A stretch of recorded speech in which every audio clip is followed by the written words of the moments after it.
Saya itu membayar di Polres Labuan Batu berjumlah sekitar 160 juta setiap bulannya.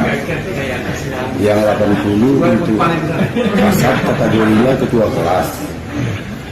Baru untuk kami 20-20 itu diserahkan langsung tuh bang, setiap bulan? Iya, setiap tanggal 10. Abang apa harapan minta sama propam untuk diperiksa gitu? Itu diperiksa, segera diperiksa lah semua petugas yang terlibat dengan saya.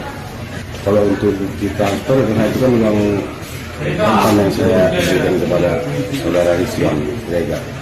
Dari biaya ongkos tukang selama 1 bulan, kurang lebih 1 bulan itu saya yang biayai.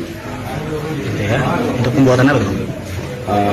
Lantai dosennya sama master dosennya di Jakarta kepada Bapak Presiden Bapak Prabowo dan